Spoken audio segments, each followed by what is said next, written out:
This is an interview with Billy Goate on Sunday, March 28th, 2021 by Nick Perkel. Now, can you tell me the first musical-related writing of yours to get published? Yeah, well, that's kind of why I started Doomed and Stone. Well, not exactly, but that's how it ended up working. Is Doomed and Stone ended up being the outlet for my writing and for a lot of other people's writings as well. But originally, I've never written any type of music journalism before this started in 2013. Were you involved in any zines, alt weeklies, or student newspapers when you were younger? I wish I had been. When I was younger, I had some learning disabilities, and we didn't call them that in the 80s. It was just kind of, the teachers thought I was just misbehaving. First of all, I needed glasses, and they didn't figure that out until close to the fifth grade. So I'd gone, grades 1 through 5 without seeing the chalkboard or being able to see what was going on. And that caused problems. And then it was later determined I had attention deficit disorder. But of course, my mom didn't believe in any of that. So she pulled me out of school because she thought the government minds were going to experiment on me with their drugs and such. And she started homeschooling me. And that's actually where I developed an interest in writing, mainly through her tutelage. She's taught me everything I know about writing style, grammar, public speaking, the whole works. And so we were homeschooling in the 80s for a while she had this little dispute over my learning disabilities with the public schools. And so during that time, I actually started a newsletter called The Informer, and I did that for a couple of years, and it was a Kinko's driven type of thing. But that was my first experience with zines. My family's pretty conservative household, didn't allow a lot of metal or rock related things in the house, so I didn't get exposed to a lot of the culture the way other people did. I kind of had to work backwards when I got more independent in my later teens. How many issues of The Informer did you make? Well, I don't know the exact number, but I know I kept it up monthly, more or less, for about 2 years between ages 11 and 13, spread it around to my friends and family, and they seemed to love it. They thought it was pretty cool. And it was my first attempt at journalism, and I really liked it. But then when I turned 13, I got interested in the piano, and that consumed my world. I was just absolutely enamored by the expression that instrument gave me. And like I said, I never stuck with anything for too long until I met the piano, and I began kind of a love affair with that lasted into my late teens, early 20s.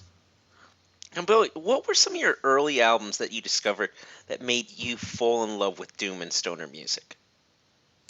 Well, doom and stoner music was kind of incidental to the background of radio rock in most of my life, and I didn't really know what all the categories were or how the genres distinguished themselves. I got interested in metal around age 10, 11, 12. Had to listen to it clandestinely for a while because my mother and father were dead set against it. My dad is a minister, and like I said, a pretty conservative household. But my first album was Appetite for Destruction, Guns N' Roses, and that was probably the most influential album on my taste in music and just in general. It just opened up the whole world of metal to me. And like I said, I had to kind of listen to it unawares. We didn't have internet in those days. It was cassette tapes, CDs, things like that. And I was always under the watchful eye of my parents until I kind of got away from all that.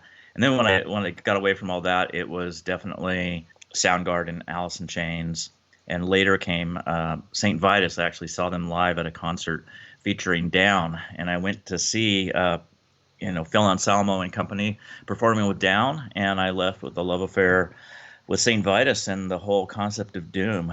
And my friend at the time said, this. I asked him, "What do you think of St. Vitus?" And he said, "I don't see this as the kind of music that will stand the test of time." And of course, I have to chuckle at that now because St. Vitus have been doing their thing for, what are they on now? 40 years or so.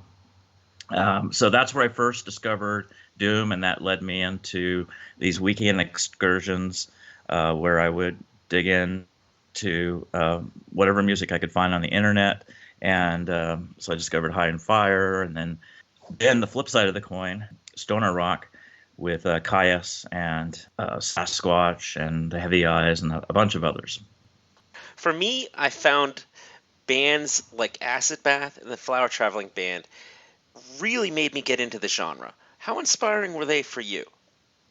I would say nominally so. My main entry points, or the ones that really ignited my interest in doom metal, besides Saint Vitus, would happen to be, that same geographic location, Crowbar, and then it took me a while to get into I Hate God, and it was just kind of like one after another. I just developed this fascination with each band, and at first it was just kind of the big names, and then I dug a lot deeper. So Acid Bath and the Flower Traveling Band definitely along that journey, but they're further along. Caius is actually the one that's probably most responsible, and then Windhand after that for me starting Doomed and Stone. When I heard Caius and just took a summer just going through their discography, and then discovered Windhand out of Richmond, it was all bets off. Like I couldn't find any of my friends, either virtual or real, who knew about these bands, who were into the style of music, and it just connected with me. So I started Doomed and Stone kind of out of a need to connect with other people who got it, who really understood and appreciated this new wave of traditional heavy metal and rock. Can you tell me how you got involved in podcasting? Well, I was a DJ for a while. That was my first independent job to kind of get me away from the folks in the family. And it was also my first exposure to the music of now. It was a Christian radio station, but a lot of my worldliness from the other DJs then. This was around 95, 96. Around 97, I went into the U.S. Army in the infantry, got injured on active duty, was discharged in 99, 2000, right before the Iraq War, thankfully. And my exploration in earnest began when I got into college, and I started, getting into all kinds of other things. And I returned to radio for a time, and I loved everything about radio. It just didn't seem to be an industry at the time that was growing for me. And then, of course, we know how that ended once the iPod came and LimeWire and all these streaming services became available, and eventually Spotify. And radio's still there. It's still hanging on, but it's in the background. And so around 2014, once I started Doomed and Stone, started connecting with other people, a guy named Gary contacted me, and he had a radio station online called Grip of Delusion Radio, and he asked if I would be interested in doing a weekly. And I said yes. It took me a while to really record my first show. I did, a few months with a online place called Brutiful Radio, and then I reconnected with Gary, and we got started on Grip of Delusion, and that got me started with the Doomed and Stone show in earnest. And I've been continuing 7 seasons ever since.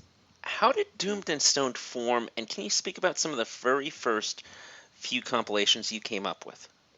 So Doomed and Stoned is just sort of a grassroots thing that started at just the right time and place when a lot of people like me were discovering, right out of the first decade of the 2000s, this explosion in underground heavy rock and metal. A lot of it was being riffed on in the style of Black Sabbath and Led Zeppelin, but they were doing more than just tribute type of material. They were really creating their own sound. They were taking that musical language and developing it further.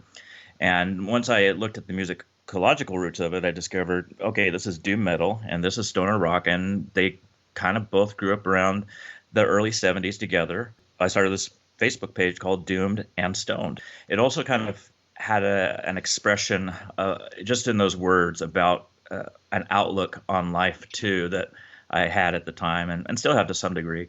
The music also kind of plays into, but primarily it was just a reference to those two genres, Doomed and from Facebook page, everything else came. I attracted other people with like minds who had some who were photographers, some who were videographers, others who wanted to write reviews. I hadn't even thought about, having the gumption to create my own blog or media empire or whatever it is now. At first, it just really was a social action thing, and the big blogs at the time were the Obelisk and the Sledge Lord, and then Doomed and Stone being sort of the third wheel on that set of spokes and so forth. So yeah, that's how it started, and then the compilations came next. You know, just one enthusiastic step and led to another. In 2015, I did Doomed and Stone in Portland, and that was a huge deal. And then somebody on my team said I'd love to do Doomed and Stone in Mexico, and we did that next, and we just kept going and going and going, and now it's 37 volumes. So we just keep putting them out. They're an extraordinary amount of coordination and effort. In my mind, it is documenting what other people aren't documenting, and that is sort of the music of the heavy underground. And then Doomed and Stone has morphed from a simple Facebook page into a full-fledged, journalistic enterprise where I'm also trying to document the stories of these bands in the heavy underground. And that includes album reviews, but it also involves documentary style pieces and interviews and that kind of thing. For you, what do you find is more beneficial for yourself when farming new bands to focus on? Between zines, alt weeklies, magazines, college radio, and message boards, or from friends and colleagues? It probably started backwards in the order that you listed. So at first it was word of mouth from friends and colleagues, and that led me to college radio, where I got in on a lot of the alt stuff in the early 2000s. And I still enjoy a lot of the new metal stuff. And then that led me to online message boards and Facebook groups, led me into blogs. And so, like I said, the big blogs at the time were Sledge Lord and the Obelisk, and they still are a huge factor in, discovering new music. These days, I have kind of my own pipelines, and that is bands reaching out to me, PR firms reaching out to me, and then people submitting things on. We have a submission link on the website, and that's how I discover a lot of newer music these days. Now, your newest compilation is on Scotland. How much preparation and editing is involved in each new compilation you put out? Many, many hours. So the first big hurdle is to find someone who is from that local scene who can give me a genuine on the ground picture of the bands that are active or the bands that maybe are inactive but still deserve to be remembered and documented. And that was kind of the case with Scotland. So I basically just put a call out to my Facebook friends who are predominantly musicians and band members and producers and things of that nature, and found out there was a lot of enthusiasm around doing a compilation for Scotland, and got a team together of volunteers to help me identify bands and then contact bands. And I've developed a whole, 4-page process around this now that, covers every nook and cranny of the legalities and things like that. So we do it right. And that way we get, a really broad picture and an accurate picture of what the heavy underground is, at least in the doom metal and stoner rock world. From there, I collect the submissions and review them for sound quality. Sometimes I have to adjust volume. And then the bulk of the work at the tail end of the process is just getting it all onto band, getting an article written about it, getting artwork commissioned, and then getting it published and marketed. For you, what 3 compilations are you most proud of, and why? Well, that's a good question. Obviously, there's the halo effect that the most recent thing you've done is going to stand out more, and I am very proud of the Doomed and Stone in Scotland. I think it sounds great, primarily because I had more of a hand in curating it than I normally do. And I really thought if we get a lot of bands, the best way to treat it is just alphabetically and to treat it kind of like an encyclopedia, and fans can make their own mix. Our Doomed and Stone in England compilation was huge. We had to do a sequel just to get all the bands in. Altogether, it was over 100 bands just representing, the United Kingdom in England. And then we did a Doomed and Stone in Wales, Doomed and Stone in Ireland, even before that. So I'm really proud of those. But I'd say this year the process has gotten really refined. We're getting some really good volunteers on board who see the same vision I do, and really good art that matches that. My proudest ones would be working backwards from Doomed and Stone in Scotland to Doom and Stone in Russia, which was an unexpected success. Same thing, very enthusiastic team, very enthusiastic and cooperative community, wonderful album art. And then I'm really, really happy we did Doom and Stone in Mexico. And that one deserves a sequel for sure, because it's about 5 or 6 years old. But that one documented 4 decades of doom metal and stoner rock in the country of Mexico. And it just was a gift to have that partnership with my Latin American editor, Roman Tamayo, also of the band Venom Samba T. And he just went with gusto, contacted all these old bands. I mean, just documented things that just weren't put together in that same kind of format. So to me, I feel we're kind of, and I'm hoping at least, that we're doing a service not only to fans to discover new music and the bands themselves, but also just to history. When I was in Japan, I got to travel to the Hide Museum, which was dedicated to the former ex-Japan guitarist who now has passed away. You ever make any trips to visit any sites that have historical importance for music fans? Well, I haven't done any great pilgrimages yet, but my first trip to Brazil, to a little city called Curitiba, toward the south of Sao Paulo, that's where it just first hit me. There are huge music scenes outside the U.S. This is way before Doom and Stone, and I was still in school, and we did a leadership class for a couple weeks overseas, and I just developed this love affair with Brazilian music. And that will probably be a future compilation for us. But that's when I discovered, wow, there are bands that play the sound and they do it in their own language. And they're even throwing in stylistic nuances based upon their own musical traditions, original instrumentation, sometimes even straight up, badass punk and, death metal rockers. And Brazil is just a huge wake-up call for that for me. And so when I got back into the States and when the internet started really sprouting in the late 2000s and Bandcamp came on board, it was easier to discover things overseas. So that to me was a real milestone in my musical history. What was your favorite memory traveling to and attending a concert nationally or worldwide?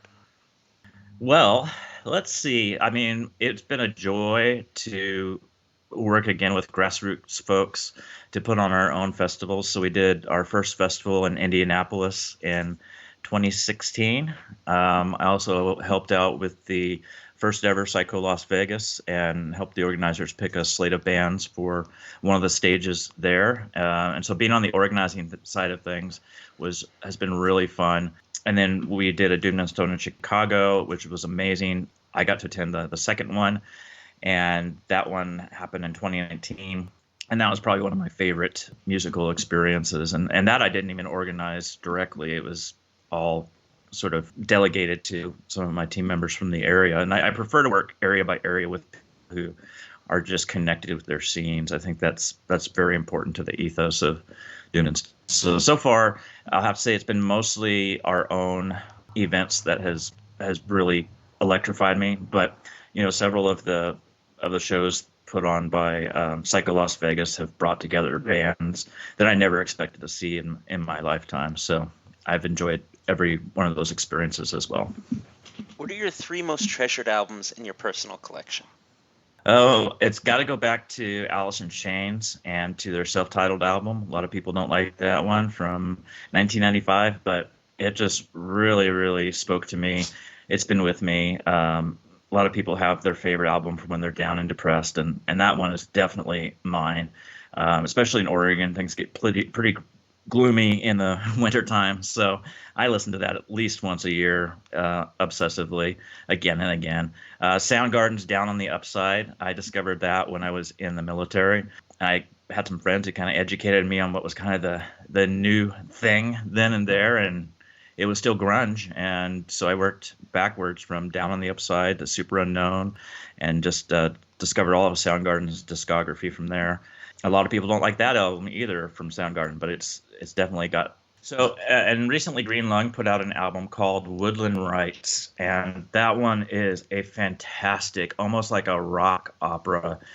It's so well done. It connects so well with the doom and stoner genres and blends them together seamlessly. And you can listen song after song, and they just go together so well. It's just It's such a great creative statement. That one, even though it's newer, it feels more cherished in my collection. What is your most hallowed musical possession?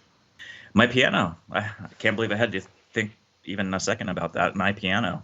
I got it around age 20. I had a keyboard up until that time, but I bought a Yamaha slick black upright from a friend of mine that she had gotten this Yamaha piano. She couldn't play, but it was one of those disc claviers that was where the keys were wired, so they could also record and play things. And you could buy these discs for them, and it would kind of play, like one of those magic invisible pianists in your living room. And she just didn't want it anymore, so I couldn't afford it outright. It was over 10 grand, but I worked and paid it off little by little, and finally, by the time I was around 20, I paid it off with my disc jockey job, and I still own it to this day. And I don't play near as much as I used to, but piano is very, very close to my heart, and I've put so many hours on that thing. It's been so therapeutic for me. I'll always love the piano, even if I won't say it's not a rock instrument. It's been a rock instrument almost from the beginning, but it's not as well integrated with the music I listen to as, guitar or something like that. And guitar was, originally what I wanted to play, but because my sister was learning piano, but I just love the sound so much and the expressive possibilities that I've been playing it for over 20 years now. What is your favorite urban legend or ghost story from Portland or Oregon in general? Yeah, well, Portland and Oregon in general, they're known for a lot of ghost stories. There are so many. A lot of it is connected with the underground. There's an underground in tunnels in Portland where they used to colloquially Shanghai people, and what that was an expression at the time that meant these gangs would take people from the bars who were all drunk and kidnap them, take them through the tunnels in the 1800s, and put them on boats, and they'd wake up from their hangover and they were on their way to Shanghai as sort of a forced crew. So there are legends that you can go into those tunnels at night or anytime really and catch a ghost or two. I've yet to visit them myself. I've always been fascinated by it. I'm more actually fascinated closer to home that my dad, who has never really been a big believer in ghosts, suddenly became a paranormal fanatic a few years ago. He pastors a small church that used to be a one-room schoolhouse back in the 1800s and has been converted into a church and not really changed that much since then. And he's gone in there nights and claimed that he has heard the rustle of like an old-fashioned 1800s hoop skirt, that he smelled perfume. We had a dog at the time who used to love to go into the church sanctuary when he was over there, studying or copying a bulletin for the next Sunday. And one night she just refused to go in and kind of tucked her tail between her leg and left. And since then, my dad has had at least a dozen different type of paranormal experiences on the parish property. And then this coming from my dad, who's always been a very rational, down to earth type of person, has never spoken about ghosts, never told a ghost story. He's suddenly a big believer, and he believes there may be some Indian sacred sites or some atrocities that may have happened to the Native Americans around there, which we don't know of any, but he thinks that's the theory. And there's places in the yard where, trees and shrubs consistently won't grow, and he claims he's heard or seen Native American artifacts or movements or things that have just kind of come and gone. So I'm always skeptical. I haven't seen a ghost yet, so I don't know.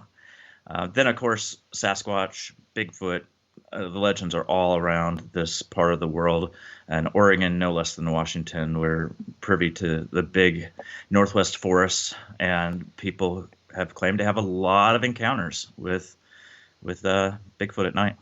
Final words then? Final words. Well, I always tell people to doom on, and I don't know if that's a common colloquial saying in our scene or not, but feels like I said, Doomed and Stone has become kind of an expression of an attitude or a way of life. And Doom to me is a sort of stoic acceptance that life is sometimes, and for some people, often shit. It often doesn't, pieces don't connect, and it's important in those times to have musical expression that really identifies with what you're feeling, and that is doom metal. And then on the flip side, stoner rock is when the times are great and you're feeling great, and both are just so essential to one's life, even if I might say spiritually speaking, that, if you haven't discovered doom metal and stoner rock, I would encourage you to dig in, and whether it's through Doomed and Stoned or some other avenue, find a band you connect with, and I think you'll find it in some ways, a deeper, more sustaining genre of music than others. So that's all encapsulated in my little saying at the end of every podcast: Doom on until we meet again. This has been an interview with Billy Goat on Sunday, March 28th, 2021, by Nick Perkel.